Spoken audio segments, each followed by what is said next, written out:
All right. Last class, we learned about significant figures and how to use them in calculations. We will be doing that more, especially in labs. So if you have questions about like the practicalities of when things come up, please ask, because especially in lab, we're going to come into situations that we wouldn't see inside of lecture. Some of them will be a little bit weird. A lot of them will be very normal, and so it's like not a big deal. But please ask questions if you've got questions about significant figures. Another idea that we're going to encounter is precision versus accuracy. And these feel like they should be the same thing, perhaps. They're not the same thing. Accuracy is how close to the measured value is the actual value. So this is how close is it to the real value. That's what we mean by actual value. So how close are the measurements to what it actually is? So like if we got a calibrated weight, you can buy fancy, super expensive weights. Let's say we've got one that's 10 grams, and we measure 9.99 grams. That's a very accurate measurement. If we measure 10.01 grams, it's a very accurate measurement. We're very close to the true value of 10 grams. Precision refers to, this is more like the clustering of measurements, how tight the measurements are. So rather than being close to the actual value, this is our group of things being very close to each other, our measurements being close to each other. So how close our measurements are to each other.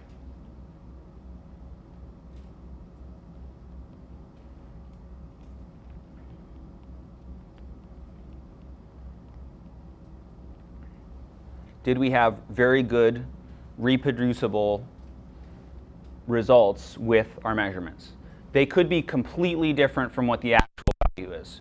So for example, if we're weighing that 10 gram hunk of metal, that calibrated weight, and we get 15, 14.9, 15.1, 15, 15, 15, 14.9 for our mass measurements, those are way off from our 10 grams, really far away, but they were all really closely clustered together. So we did a good job of missing consistently.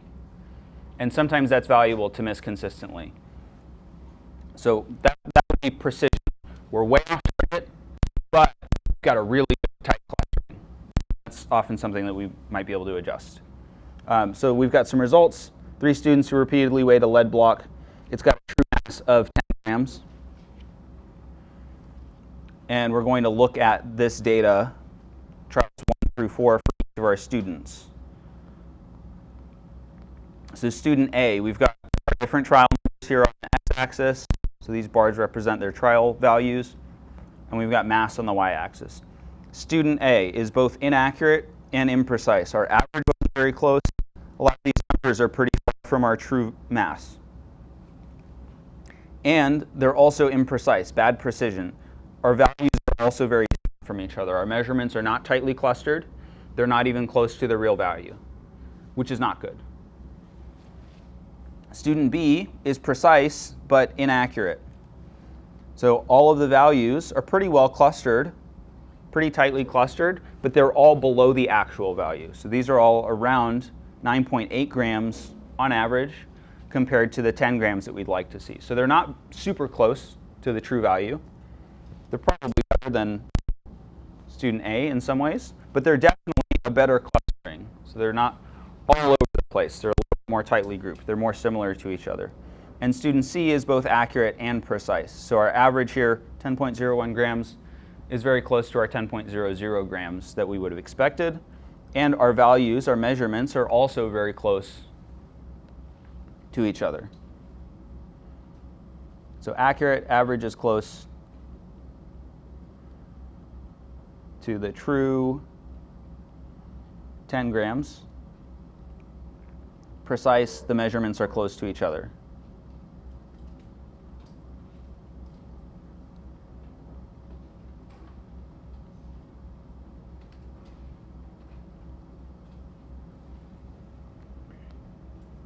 And I think we might, no, we don't.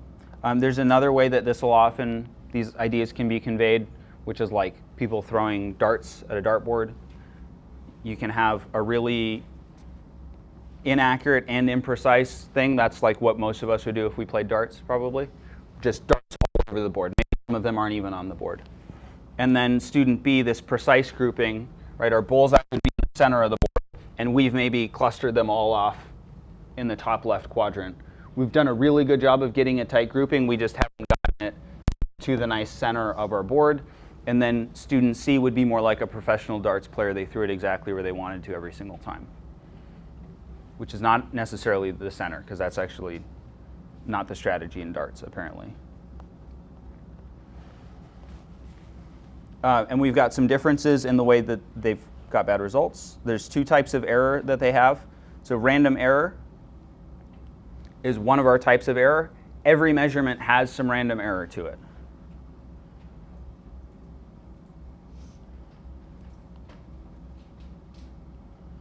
Every measurement has some random error.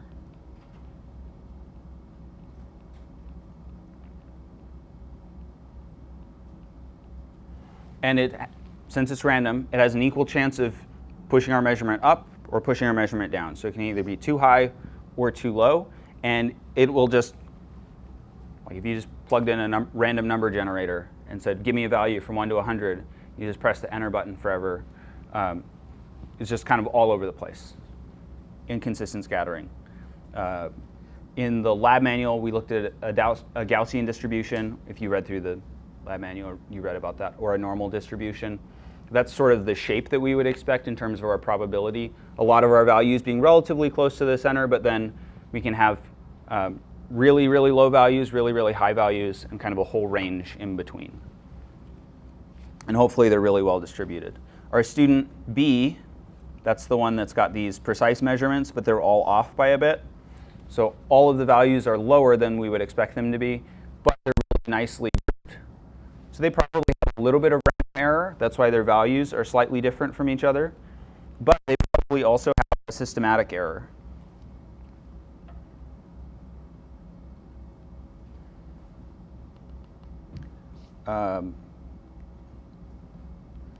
This could be maybe also called user or method error. And typically a systematic error will result in it always being too low or always being too high. It'll push it one way or the other. So one systematic error that students often make is they forget, if we're weighing something, they'll put their weigh paper or their weigh boat on the scale, and then they forget to press the tare button. And so they're adding the value of their weigh paper or their weigh boat to all of their measurements. And so that's going to make their measurements artificially high. They don't subtract it out later. In the case of our student B here, they could have had a weigh boat on there, and they pressed tare, and then at some point that got taken off, and they're just weighing their 10-gram thing on there. And so it's actually subtracting out the value of the weigh paper or the weigh boat. So that could be what happened to our student B. And then student C, very little systematic error. All the values are about where they should be.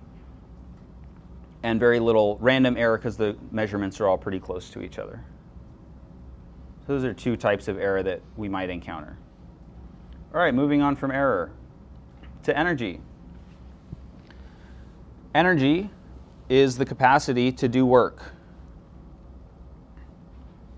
And work is defined as force acting over a distance.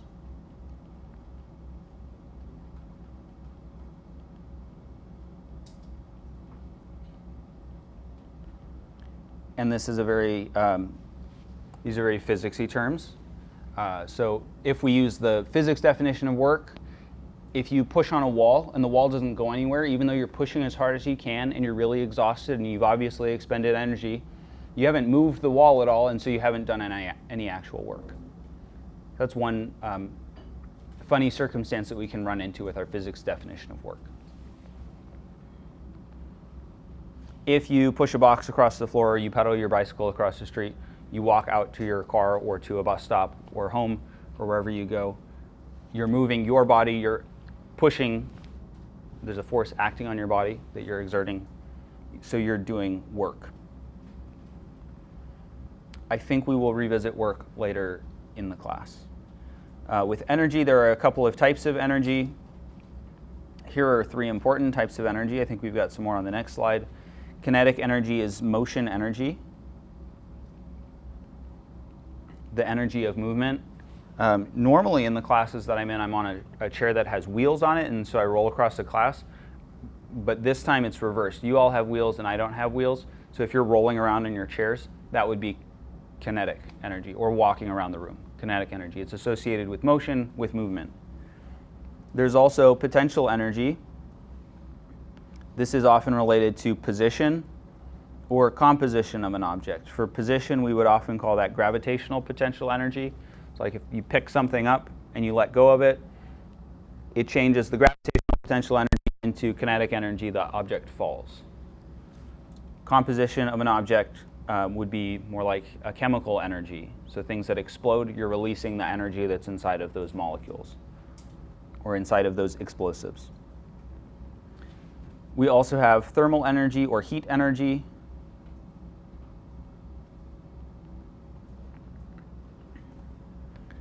So this is associated with temperature. Thermal is temperature. It is actually a type of kinetic energy. It's an expression of kinetic energy. At their small little molecular, microscopic, submicroscopic levels, everything is moving.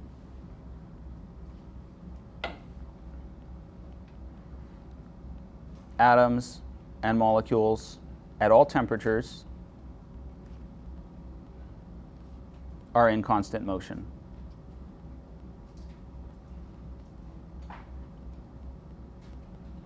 So even in solids, where they're touchingly close and they're locked in place, we talked about this a little bit a couple of classes ago maybe, they're moving in their spot, they're vibrating. Just the same way that you're all kind of locked into your seats, you're still moving, you're taking notes, you're looking up, you're breathing, hopefully.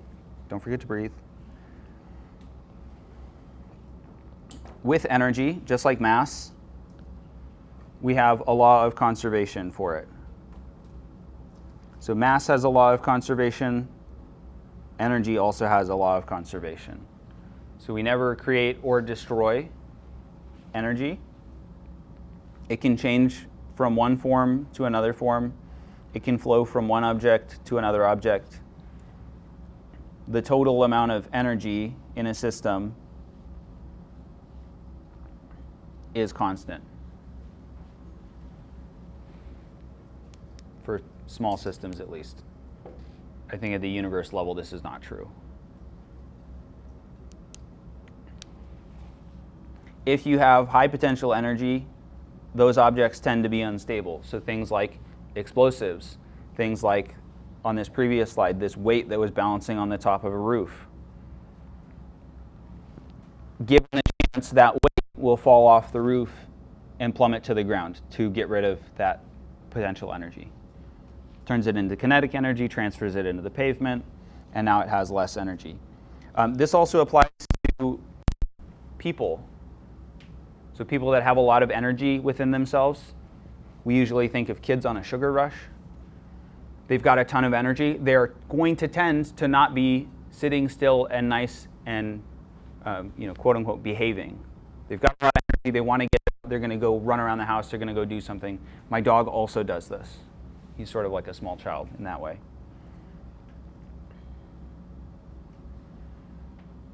We also have chemical potential energy, which I think we'll get into in several chapters. We'll talk about that a little bit.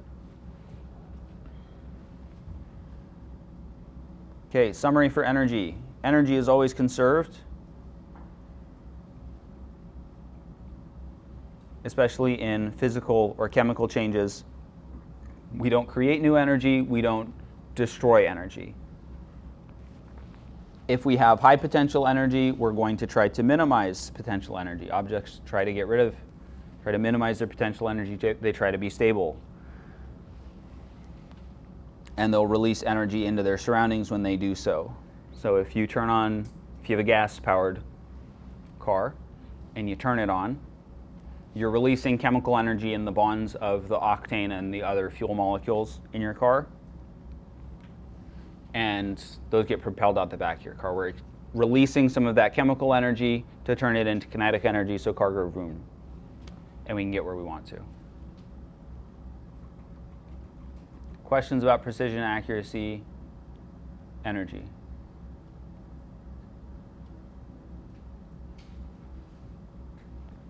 All right, we are going to hopefully speed through units of measurement. I think that units are really fun, and I would love to talk to you ad nauseum about where we get our units of measurement from. However, you've probably heard of all the units of measurement before, and so a little bit of a waste of time maybe. For context, units are really important. In '99, maybe before some of you were alive, NASA lost the $125 million Mars Climate Orbiter. It went too far.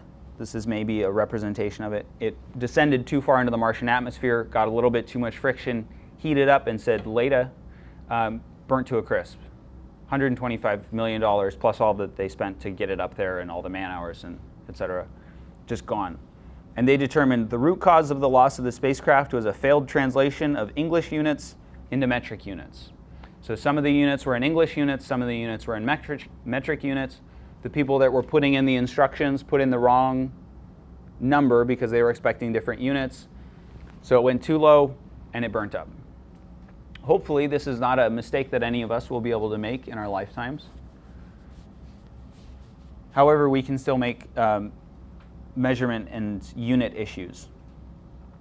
In general, we're going to be using some standard quantities, and we are also going to be using typically the metric system.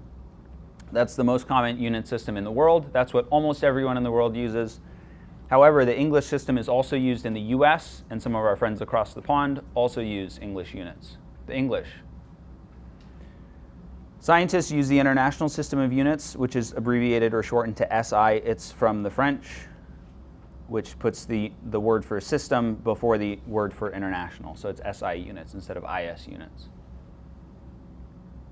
And it's basically the metric system. So you can just kind of think of it as we're using metric. Here's a table of a bunch of base units. It's in our book. It's table 1.1, possibly depending on what version you have. We've got the different quantities, different things that you can measure. So for example, length, our unit would be the meter, and the symbol for the meter is lowercase m. You should know most of these. The symbol that pairs up with the unit. You don't necessarily have to know the name for the quantity, but you should be able to describe, like, when would we use Kelvin? And you should be able to say, oh, when we're taking a temperature measurement, we might use Kelvin, something like that. So the unit symbol pairings, you should definitely have those ones. Amps we might get to towards the end of the course. You'll definitely use it, though. If we don't in Chem 1, you'll use it in Chem 2. I don't think you touch candelas for luminous intensity at all. All right, one of our units is the meter. This is how we would measure length in the metric system. So the meter is slightly longer than yard. I think it's about 3.3 feet, and 3 feet is a yard. 3.3 is the number that's at least floating around in my head, just for making estimates. So a really tall person, 2 meters, they're about 6.6 feet tall. So 6'7" maybe. It's a little taller than 6 feet. Just slightly longer than a yard. For mass, the quantity that we use as our base unit is the kilogram, which has the metric prefix kilo. We'll be talking about metric prefixes later in the lecture. 1 kilogram is 2.205 pounds. I usually think of 2.2 pounds. I think 1 pound is also 451 grams. These are unit conversions that you don't have to have memorized. It's just sometimes convenient to just be able to pull them out of your back pocket to do on the fly. A 130-pound person has a mass of about 59 kilograms. This assumes that we are on Earth. Which brings us to the next point. The weight of an object, weight is typically measured in pounds for most things that are R-sized. So you probably know your weight would be measured in pounds. That's different from mass. Mass and weight are two different measurements. So weight is based on the gravitational pull on the matter. So your weight on Earth is going to be different than your weight on the moon. So like if I weigh 180 pounds on Earth, I think the moon is 1/6 of our gravity. So if I went to the moon and I weigh 180 on Earth, if I go to the moon, I would weigh about 30 pounds. However, so 180 pounds Earth, 30 pounds Luna, the moon. That's a great weight loss program. Maybe too good. Also incredibly expensive. I can't afford that. But don't be fooled. I haven't actually really lost any mass, right? It would be the same body that went up to the moon as the one that was here on Earth, roughly. It's just a matter of we're measuring the gravitational pull, and so that's why the pounds have changed. Let's say that this is, let's say it's 80. Let's say I'm 80 kilos on the Earth. On the moon, what would my mass be? It would also be about 80 kilograms. So the mass doesn't change. The amount of matter, the amount of substance in my body wouldn't change. But the way that it interacts with gravity, the weight, that would change. So that's a difference. We will also typically, and more commonly in our labs, use the gram because it's smaller.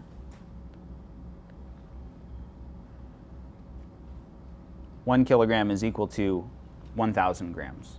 A nickel, which is 5 cents, has a mass of about 5 grams.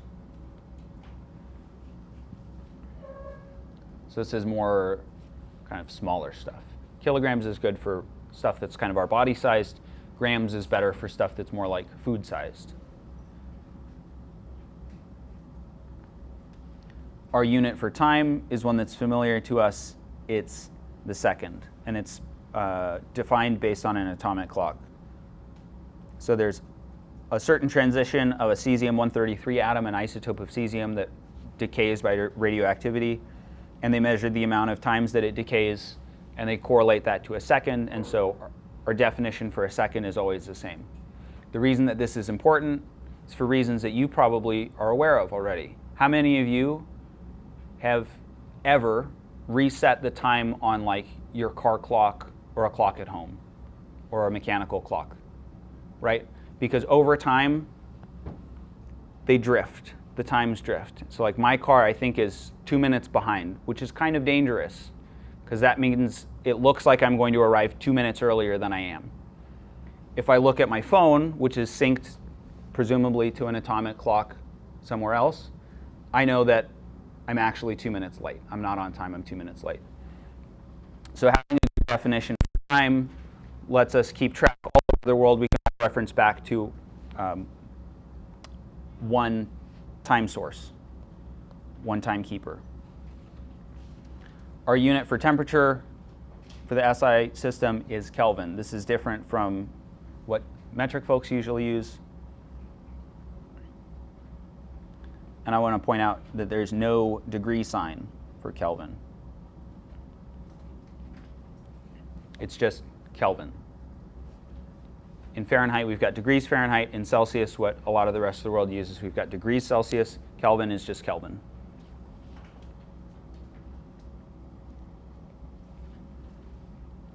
Temperature is a measure of average kinetic energy. How much are the atoms and molecules vibrating, essentially? It's a measure of that kinetic energy.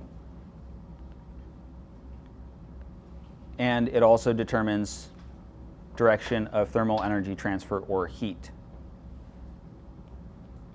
Heat transfers, not transfers, transfers from hot to cold. High amounts of thermal energy to low amounts of thermal energy. It's always a high to low direction of transfer. So if you put an ice cube in some warm water, the ice cube is colder, it's going to absorb heat from the water and the ice cube then presumably melts.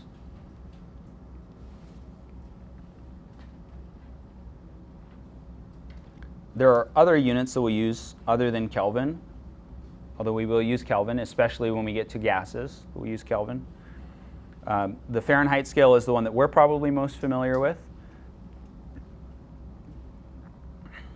In Fahrenheit, apparently, 0 degrees Fahrenheit is the freezing point of saturated salt water, which doesn't seem particularly helpful to know. And 96 degrees Fahrenheit is normal body temperature, roughly. In the Fahrenheit scale, I think more relevant is when water freezes. 32 degrees Fahrenheit is when water freezes. 212 degrees Fahrenheit is when water boils, which are weird numbers. The Celsius scale, on the other hand, sets the freezing point of water to 0 and the boiling point of water to 100 degrees Celsius, which is really nice and convenient. 0 and 100. It's not 32 and 212, which, again, feels weird. So I've heard a description of Fahrenheit versus Celsius. Fahrenheit is how we feel. 0 is super cold, 100 is really hot. Celsius is how water feels. 0, super cold, 100, super hot. And then Kelvin is like an adjusted Celsius scale. You should have memorized when water freezes and boils in the Celsius scale. The Kelvin scale, kelvins are the same size as Celsius degrees. So from boiling to freezing is 100. In Fahrenheit, they're different size units. So they're 1.8 Fahrenheit degrees for every 1 Celsius degree. They're also shifted. If we look at the freezing temperatures, there's a 32 degree difference between Fahrenheit and Celsius. I'm pointing those out for a reason. The Kelvin scale, on the other hand, this is a shifted Celsius scale. Is one way you could think of it.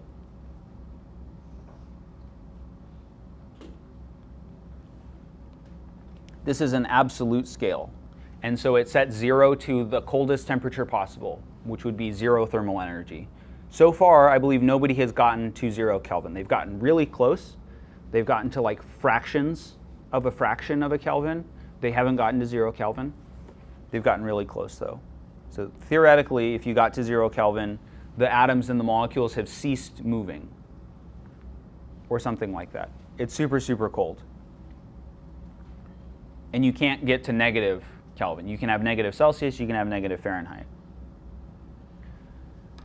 Completely unnecessary piece of information. Does anyone know when the Celsius scale and the Fahrenheit scale are the same?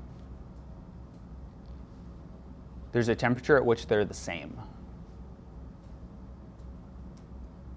Again, not important information to know. This is like fun trivia fact.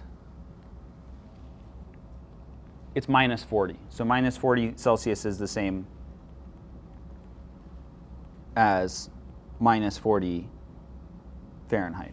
So if somebody says it's minus 40 out, there's only two things that it could be. It could be Fahrenheit or Celsius, and it's actually both. It couldn't be Kelvin because Kelvin can't be negative. So that's one instance where you can get away with not saying your units. Isn't that fun? All right, the reason that I point out the difference between Celsius and Fahrenheit scales is because it shows up in our calculations for converting between temperatures. So if we wanted to calculate degrees Celsius, starting from degrees Fahrenheit, we have to subtract 32.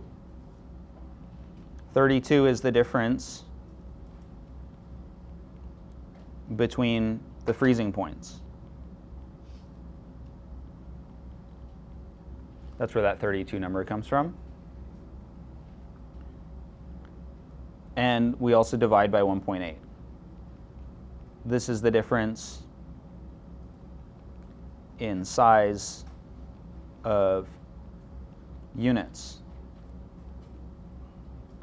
180 degrees Fahrenheit between freezing point and boiling point. 100 degrees Celsius for, well, Celsius. It's not like important information to know necessarily. I just think it's fun to see where these numbers come from for the conversions. And if you think about it a little bit and you've completely forgotten how to do the temperature conversion and the internet's down, you could come up with the temperature conversion by yourself if you thought about it enough. And also if you know that -40 is the same in both, because then you can test if you did which operation first. So that's kind of fun. And then for going from degrees Celsius to Kelvin, you add 273.15, just because we're shifting the whole scale so that we can't have negative numbers. Any temperature questions?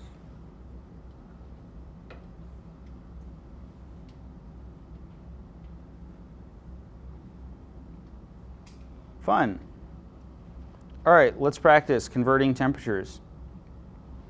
Gallium is a solid metal at room temperature, but will melt to a liquid in your hand or in a hot cup of tea. The melting point of gallium is 85.6 degrees Fahrenheit. What is this temperature? A, on the Celsius scale, and B, the Kelvin scale.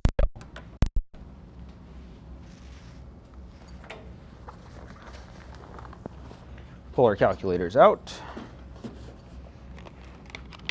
And we've got our conversions up at the top.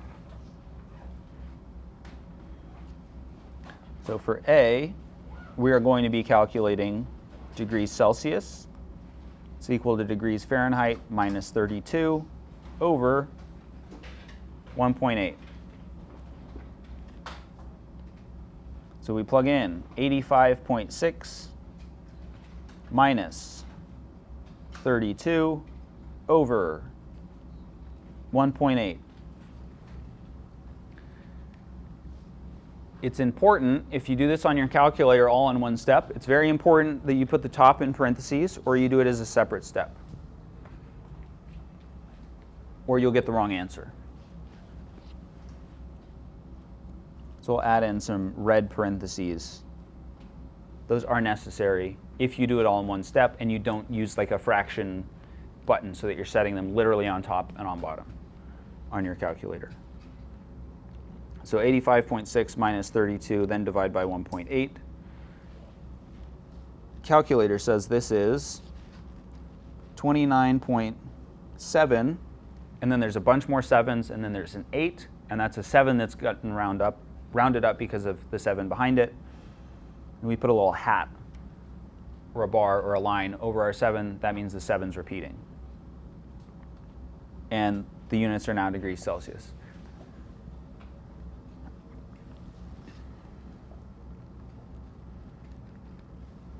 If you did this wrong,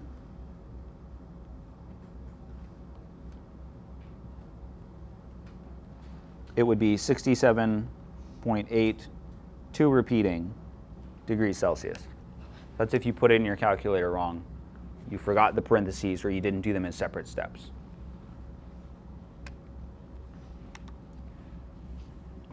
And then we're going to take this 29.7 repeating and use it for our step B.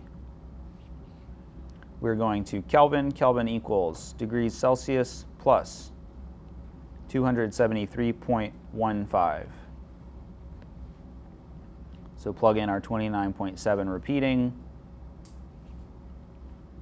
plus 273.15.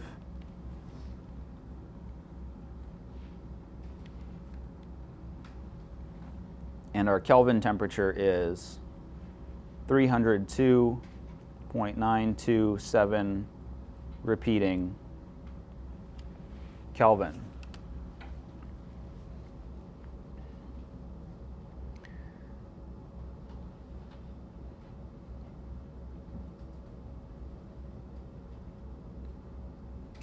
I'm going to not worry about significant figures for this problem because it's inconvenient. Questions about the calculation parts?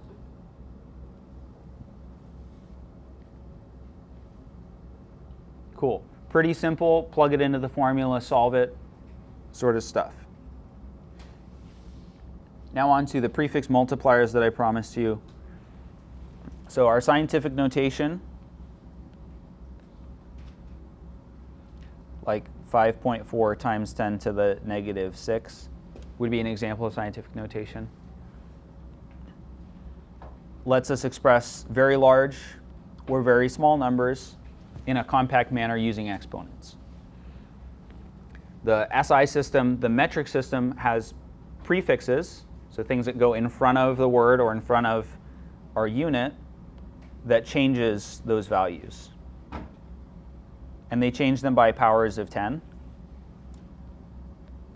So a kilometer has the prefix kilo. Kilo means, or is equal to,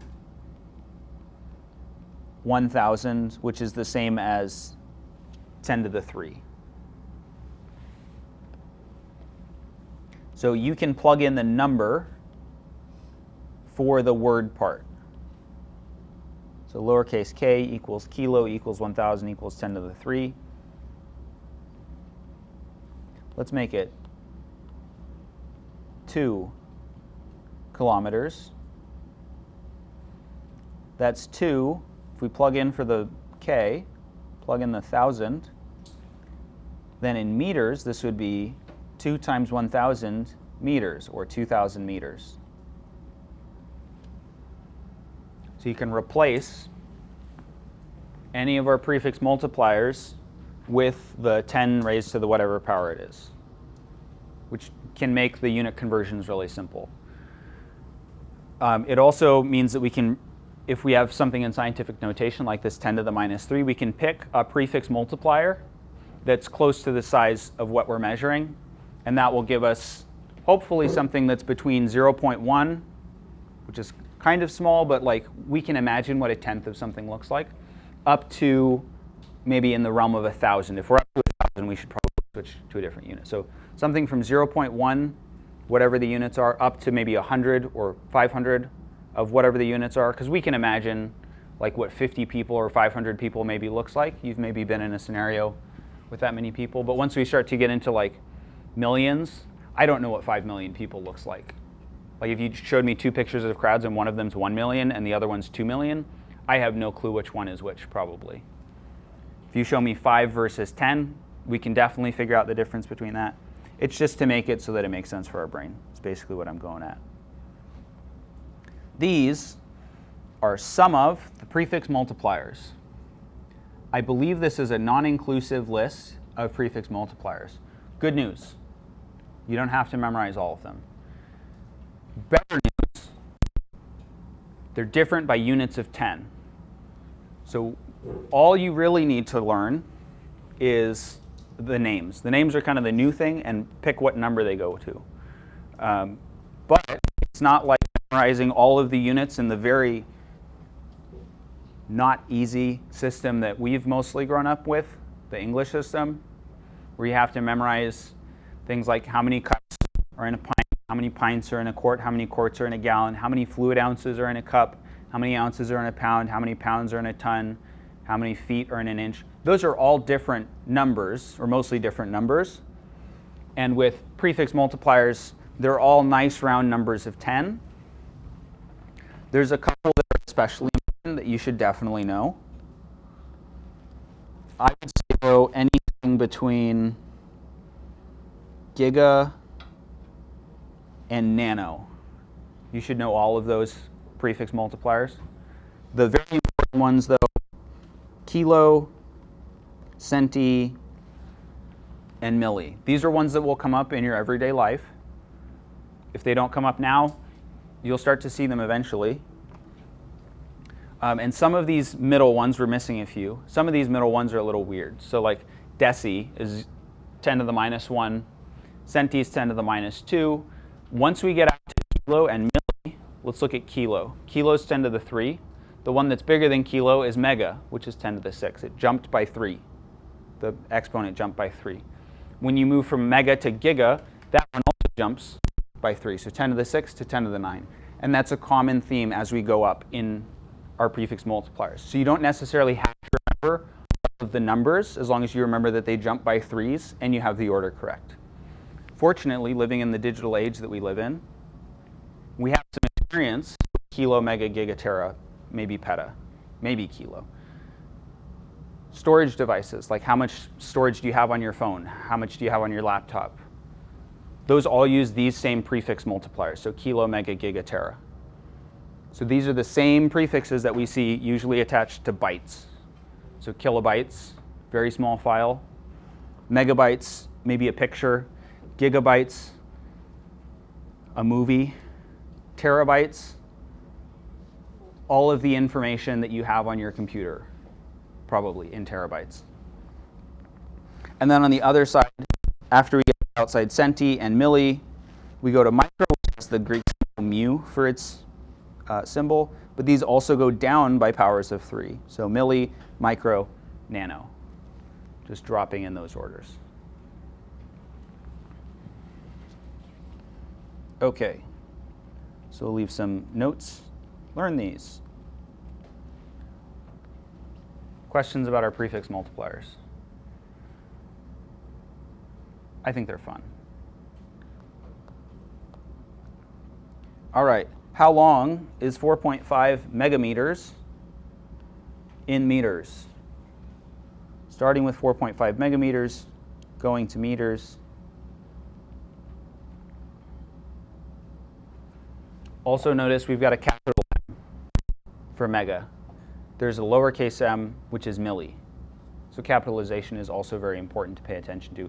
This isn't the only time that it's important. It's also important a few other times. I'll try to point them out when we get there.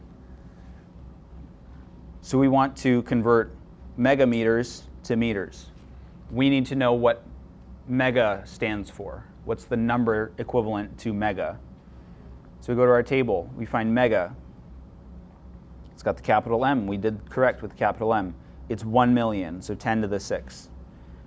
So substitute in, replace with 10 to the 6, or 1 million. They're the same. And this turns into 4.5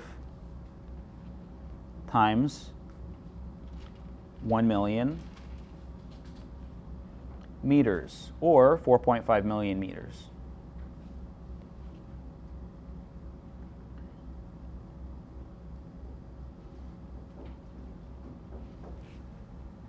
So we're just substituting the number in for the capital M in this case.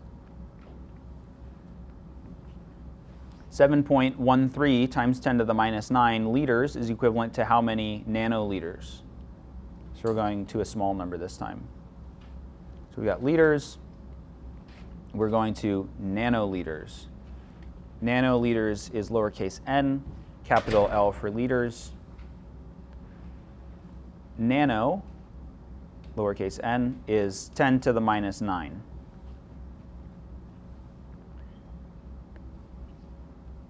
So 7.13 times 10 to the minus 9 liters. Nano equals 10 to the minus 9. And we have 10 to the minus 9, so we can plug in nano to replace the 10 to the minus 9. So this would turn into 7.13, and then our units are nanoliters. Very small.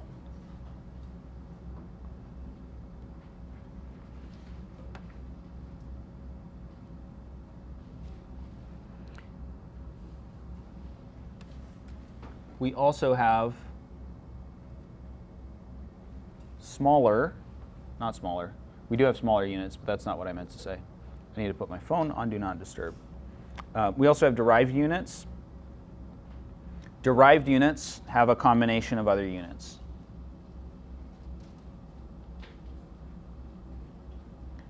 Derived just kind of means comes from.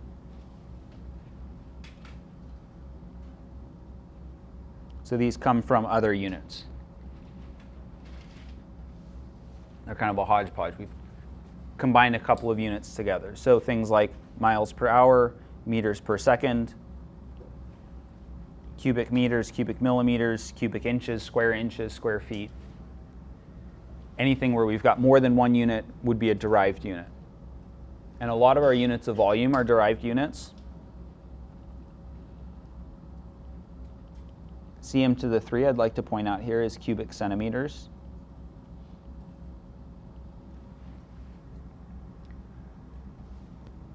And if we pull the first letter of each of those, cc's. It's like on hospital dramas, maybe, when they're saying, pull this many cc's, they're talking about cubic centimeters. cc's also shows up in Mario Kart if you're selecting what speed you want to, or what difficulty you want to race on, 50, 100, 150, even 200 cc's. We're talking about the size of the engine.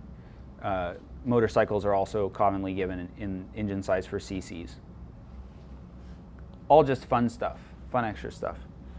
Okay, volume though also has non-derived units like liters and milliliters, which we'll be using primarily for volume in this class. Milli having the prefix, or milliliters having that milli prefix, 10 to the minus 3. Any unit questions?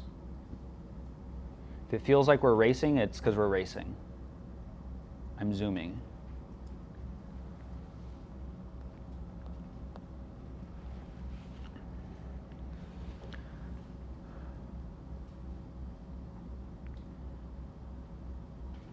All right, we've got a relationship between length and volume. If we've got 1 centimeter cubes, how many would we need to make a large cube that measures 10 centimeters on one side? We can see from the visual over here, right, we've got 1 centimeter cubes. We would need 10 of them in one direction.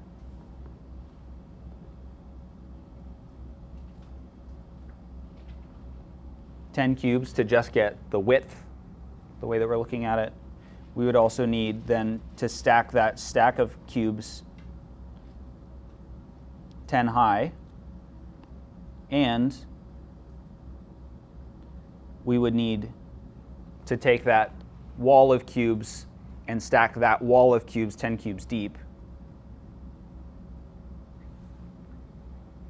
So we would need 10 times 10 times 10, or 1,000 cubes.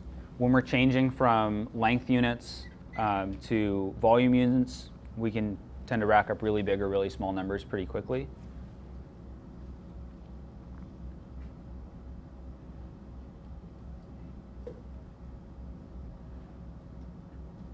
All right, some common units and their equivalents. I have some sheets that I got printed out for you that I'll hand out in lab that have some helpful conversion factors and other things on them in a periodic table that you can use as reference sheets in lectures and doing homework and stuff. So it's got a lot of those on there.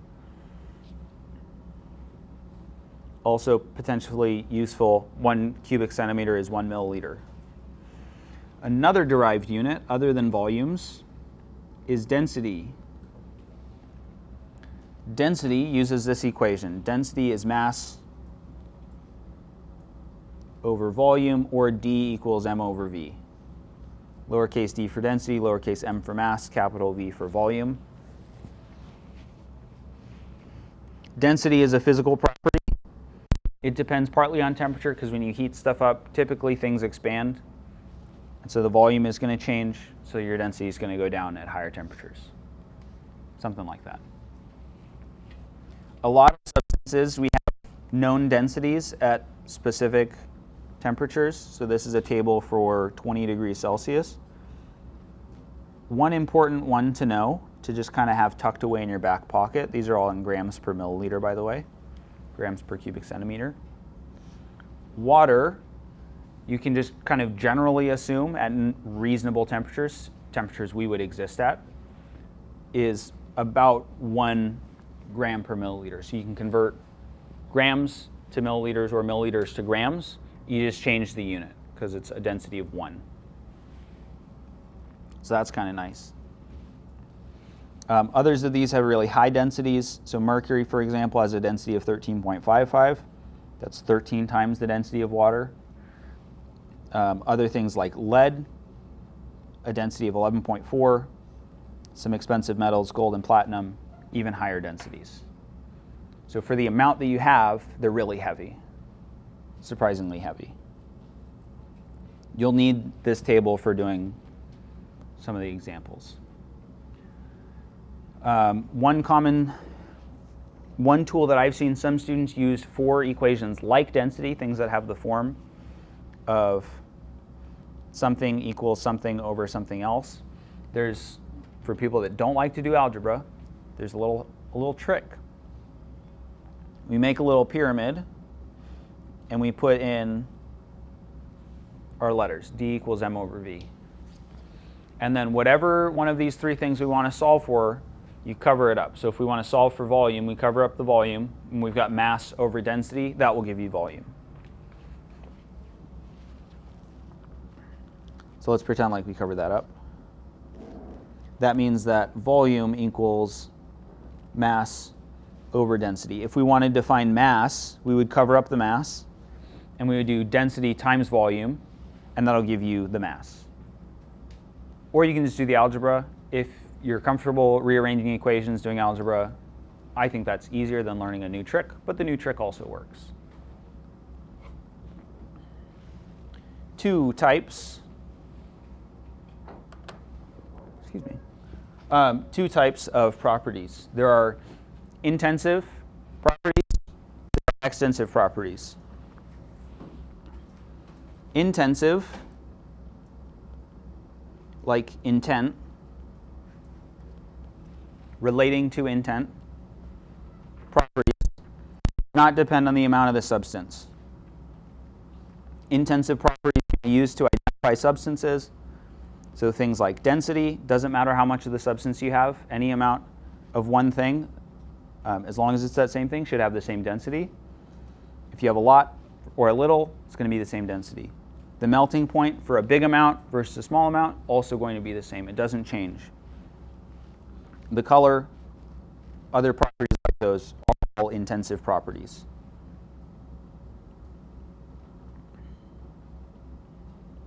So they're the same with all amounts of whatever that substance is. You can change the amount, but the property doesn't change. There are also extensive properties, like extent. It depends on the amount. Like, what's the extent of the damage? How bad was the damage? How much damage was there? Extent. So extensive properties depend on how much of that substance you have. Things like mass, things like length, things like volume. If you have a very little amount of, I don't have granular things. If I have one expo marker, that's going to have a different mass than if I have 4 expo markers. That would be an extensive property. They're also going to have different length if I stack 4 expo markers to each other. Right? That's obviously going to be longer than just one expo marker by itself. Those are extensive properties. It depends on how many we have. Assuming that the expo markers are all the same, though, if I've got 4 of them, the density of 4 expo markers should be the same as the density of 1 expo marker.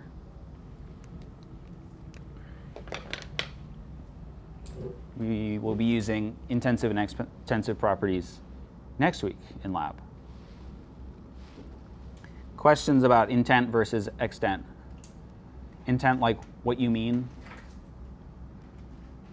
I am not remembering exactly how to relate it to you, but that's what I think of intent. Purpose. Okay, calculating density. A man receives a platinum ring from his fiancée. Before the wedding, he notices that the ring feels a little light for its size and decides to determine its density. He places the ring on a balance and finds that it has a mass of 3.15 grams. He then finds that the ring displaces 0.233 cubic centimeters of water. Is the ring made of platinum? To solve this, what do we need?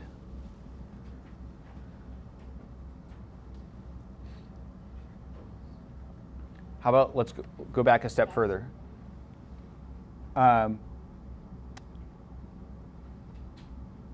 We have density at the top. What kind of property is density? What kind of property is density? It's an intensive property. It doesn't matter how much we have. It should be the same no matter what amount we have. So if this is a platinum ring, it should have the same density as platinum. Even if it's a small ring or a big ring, doesn't matter. And so like somebody suggested, we do need the density of platinum. So coming back up to this table, platinum has a density of 21.4 grams per cubic centimeter. So we'll go ahead and take that with us. Platinum, 21.4 grams per cubic centimeter. So that's platinum, and we need to see, does the ring that we've got in this example match that density? So we need to what?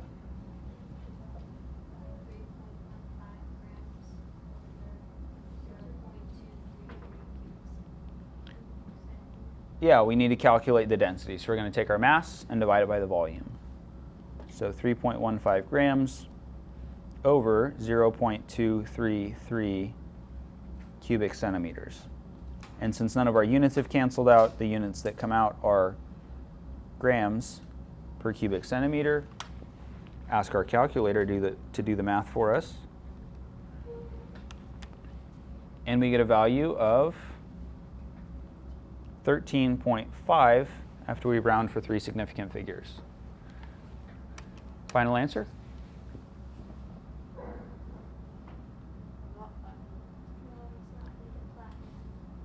Right, the final answer would be no, it's not made of platinum.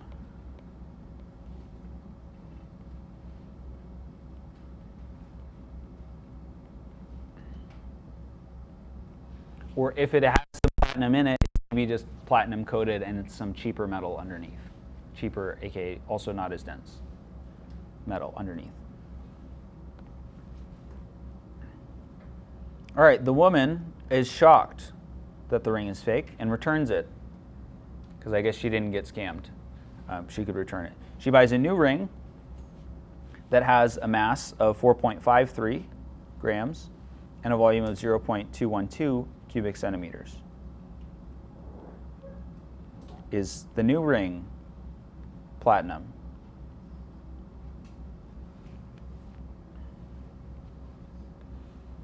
Same procedure, density equals mass, 4.53 grams over our volume, 0.212 cubic centimeters. Come on, calculator, tell us what you got. And we get a value of, rounding for 3 significant figures, 21.4 grams per cubic centimeter. Is the new ring platinum? Yeah, it's probably platinum.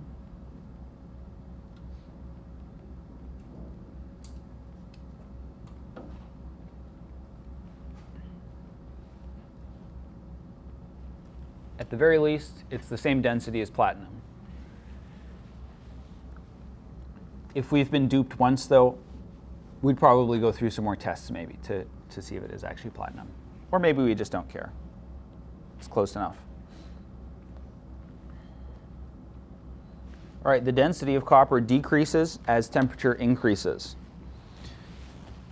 as does the density for most substances. Which change occurs in a sample of copper when it is warmed from room temperature to 95 degrees Celsius? Is it A, the sample becomes lighter, B, the sample becomes heavier, C, the sample expands, D, the sample contracts? Take a moment, think about it.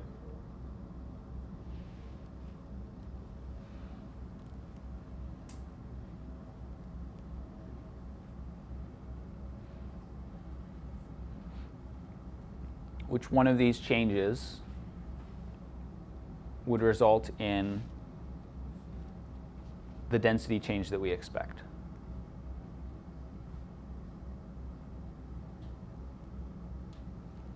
First thing to start with, we're told that density decreases as temperature increases. So that's important, that's relevant.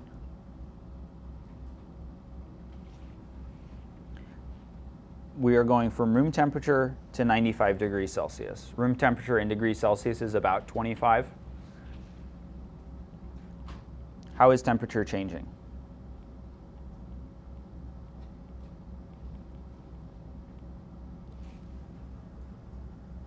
From room temperature to 95 Celsius.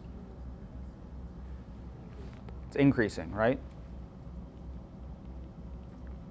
So RT is increasing. So what is that going to do to density? It's going to decrease. We're told that density decreases as temperature increases. We've got temperature increasing, so we expect density to decrease.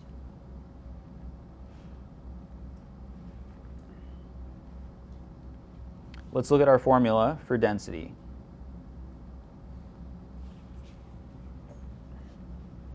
Our formula for density is mass over volume. If we wanted density to go down, how would we change mass to make density go down? Yeah, density could go, or mass could go down.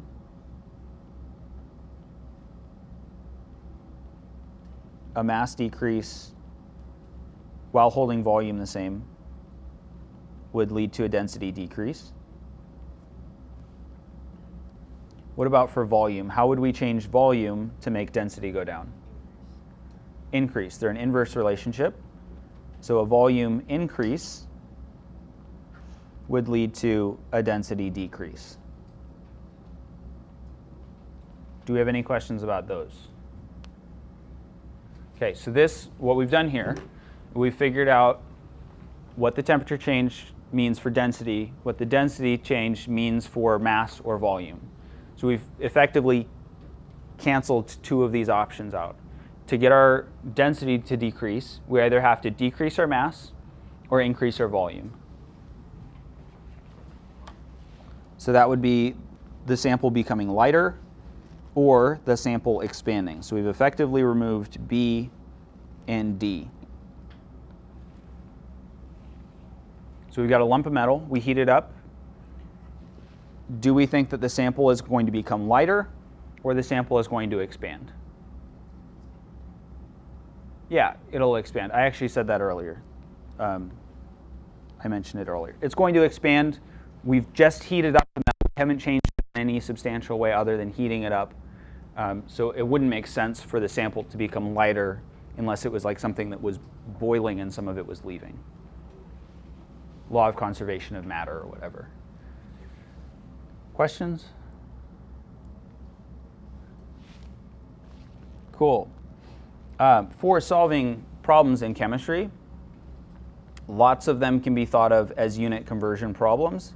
If we think about solving things, we'll also sometimes use specific equations. If we think about the unit part of things when we're solving problems, this is called dimensional analysis.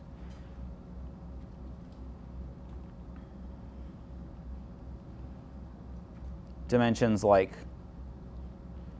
length, width,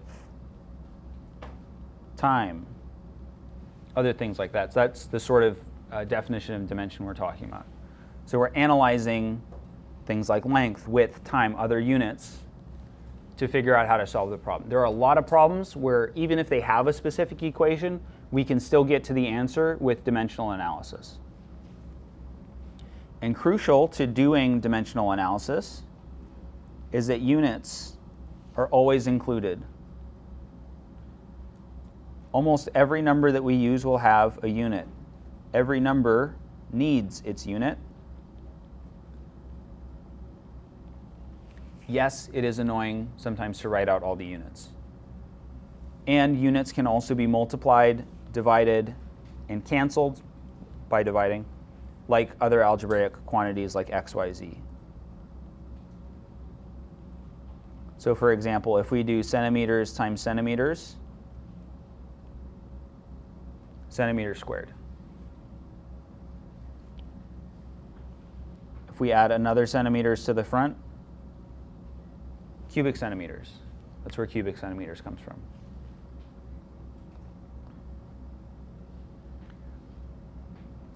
For the majority of our unit conversion problems, we're going to need conversion factors. So we're going to need two things that are equal, like 2.54 centimeters equals 1 inch. This is one of my favorite unit conversions. This is an exact conversion. So it's exactly 2.54 centimeters equals 1 inch. They changed the definition at some point to make it exact. And we can make conversion factors from any two things that are equal. So 2.54 centimeters equals 1 inch. We can make a conversion factor. And a conversion factor is going to have 1 unit and number on top and 1 unit and number on the bottom.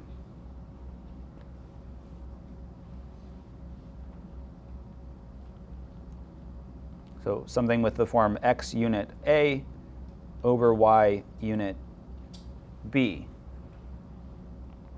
And we're typically going to want to put the thing that we're getting rid of on the bottom and the thing that we're going to on the top.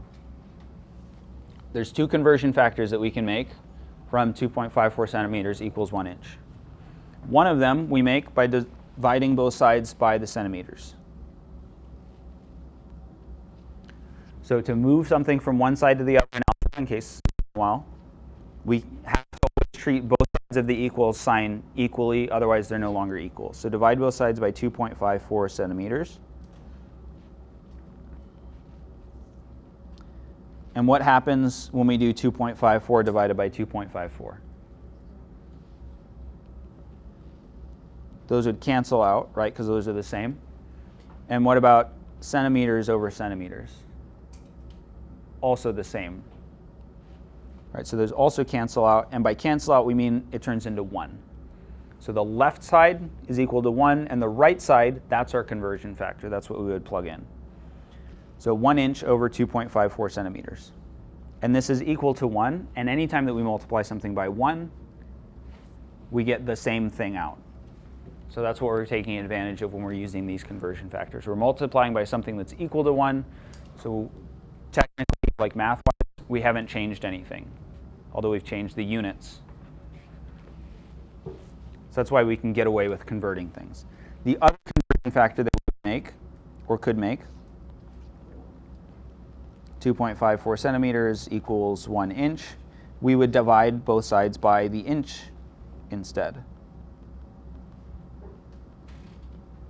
So this time the right side goes to 1, the left side 2.54 centimeters over 1 inch. How are these two conversion factors related? They are equal to each other, that's true. They're inverses, so we flipped one of them and made the other one. So that brings us to another fun point. It's not really fun, but it's helpful sometimes. You can flip conversion factors.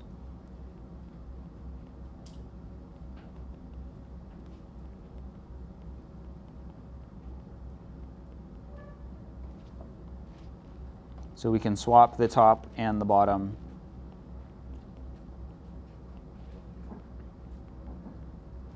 It's free, it hardly costs us any brain power, and if we made the wrong conversion factor first, if we made the 1 inch over 2.54 centimeters, but we were trying to get rid of inches, we just flip it, and now we've got 2.54 centimeters over 1 inch.